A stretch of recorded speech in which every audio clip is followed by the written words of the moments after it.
Hey guys, this is Mitch with the Department of Bad Ideas, and since I did a few videos obsessing about Karambits being a potential weapon in Warframe, or at least I'd like to believe that, I figured I might as well do a video on the various other kinds of weapons that could work really good. Now, I picked out 5 different types of weapons, and I want to just talk to you guys about them, what they do, and how they could work in the game really well. Normally, if I was talking about weapons, I'd be talking more about more compact, tight weapons like these. But because this is Warframe, I had to pick ones that would function better in the game system. Now, the first one I picked, obviously, is going to be Karambits. I've done a couple videos on this, so I'll keep this short. For those of you that are not familiar with these, Karambits are curved blades. They're held backwards, and most importantly, they have this ring right here for your finger to go through. This is so you can grapple, do whatever, and the blade doesn't go anywhere. It stays in your hand. So these are pretty awesome. My suggestion I made for these was for them to be a finisher damage weapon, where the idea is your basic combos, they all end with something that sets up an enemy for a finisher, either a knockdown or a stun or something like that. This isn't an actual traditional one. This is a more modernized Karambit. It's actually meant more to be a tool, I think, in my opinion. But to see one that's more traditional, it would be something like this right here. This is actually what I have on order. It's coming here probably before Christmas, just before Christmas. This is an Indonesian style of Karambit. It's a Penchok Salat Karambit, which obviously it's a lot smaller than what I have here, but it's meant to fit the hand a lot tighter and, you know, be a little less visible. Also, the curve's a little more steep than the one that I have here. So that's Karambits. I wanted to just repeat that one again, but I've already gone on about that. See my other 2 videos on Karambits if you want an idea of how those work. Now, the next weapon I want to talk about, Meteor hammers. Now, if you've ever seen Kill Bill, the character Go-Go from the first movie actually used one of these. It's basically just a length of chain with weights on either end of it. This one right here, I actually hadn't seen this one before, but this is the mace head version of it. This is a Qing Dynasty Chinese weapon. Normally I see these with either a monkey knot, looks sort of like a fist, a monkey knot on the end of it with rope, or I've seen them as a length of rope with 2 metal weights at the end of it, or as chain. They all work. They function exactly the same. And the general idea is you set the ends on fire for show and you swing them around. There's our idea for Warframe. And yeah, they're just really cool, really large area denial weapons. Now for Warframe, we do have whips. They do have a functionality as the long-range denial weapon. These could be a fire damage weapon. They could be on fire like how they traditionally are. And this could have a lot of combos where you swing over your head with one end, and then you do this alternating double-handed swing where you're whipping both ends at the same time like this for forward combos. So it'd be sort of like a mix of the quick attacks for the pole arms, like the Gorthos, and the big area attacks of the whips. Exactly what function they would serve outside of that, I don't know. I think they would work best as just like a single element fire damage wide area weapon. I don't think they need any gimmicks beyond that. That would work really good against, say, the infested and just for general crowd control. So that's Meteor hammers. Next up, I want to talk about are MA piercers. These things are pretty small. They're basically they're about 1 foot long. So think of it. I have a ruler.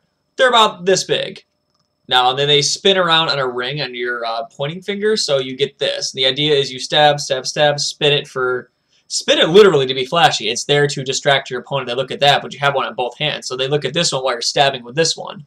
And you'd hold them just like regular daggers and do that, spin, stab, stab, stab, stab.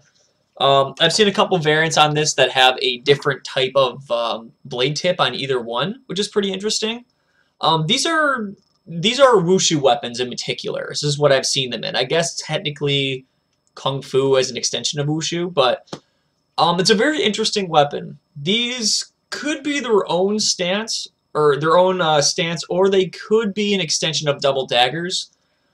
Preferably, I think these would be best as a unique stance, just because their functionality has some shininess to it, I guess. You could probably have these be, you know, you do your strikes, then you spin them, and if an enemy's close enough to you, if they're, you know, the guy you were just hitting, they're at striking range, that spinning doesn't damage them, but it causes an impact proc, which is like, whoa, you know, catch them off guard with it. That could work. There's a really cool niche for the weapon then. Also, looking to buy a pair of these eventually. I gotta look up the legality on it, but I do want to own a pair of these. New York knife laws are weird. So, the next weapon up I want to talk about is the Messer sword. Now, this is a one-handed sword, and it's basically an arming sword, nothing too fancy there, but there's one very important bit. That nub coming out of the side of the crossguard on it, that's called the nail. And that part sticks out, so you get your crossguard kind of like this. That's so when you're attacking with it, say you're right-handed, the nail comes out on the inside part. So if someone attacks you, you can guard, get them on the nail, and then use that to your advantage for leverage. This could be kind of our counterattack weapon for the swords. This could either be its own stance if you want to do something like that, which would be really cool because then we could do like a half swording stance where you're fighting with it and you're grabbing the other part of the blade to direct it where you need it to go and get your strikes where you need them to be. That would be awesome. I love half swording. For those of you unfamiliar with half swording, you actually grab the blade. So you're holding it. I need a good example here. Imagine this pencil is my sword. You have your sword here. You would grab the top of the blade up here and you would direct it where you need to go. This was mostly developed as an answer to heavy armor because obviously you can't just bash on their armor and expect them to take any real damage because it's a bladed weapon. It's not going to break through any armor. That armor is impervious to that. So you have to take the sword and guide it into one of the openings in like the neck, shoulders, any of the joints, stuff like that. And that's what these things were really good for. Now, the Messer in particular, like I said, could be a counterattack weapon. It could be built around having a wider window for parries, which could be pretty good. It can have a pretty good finisher multiplier. Because it's really... Parrying is a bit of an underdeveloped mechanic in the game. It's there. It looks awesome. It does a ton of damage. But it's tricky to do, and it's really not something you get that many opportunities to actually use. They could do something with this in that idea where if you're fighting melee enemies, if you swing when they swing, you get an automatic parry on them, and you get to go, okay, ching, stab, or, you know, you catch that, get a stab on them, push them off, and get back to fighting. This way, you're kind of keeping that flow active while getting a lot of damage out there. That could work, and it's an answer to a lot of melee enemies, or playing with Loki's Disarm. That could be a lot of fun. Also, I really like Messer swords, so, what can you do? And the last one I want to talk about are the Sai. Now, these have been requested a bit on the forums. I've seen them a lot. They're up there with nunchucks that players really want. I think these could function as a dagger weapon. I don't think you need to do too much to them. They'd be a little weird of a Gnashing Piora, but the main stance for double daggers, these could work really good. They're basically a dedicated stabbing weapon. They're there purely for stabs. You can't slash with them. They're kind of blunt back there anyways. And they've got a crossguard on them for parrying, which is nice.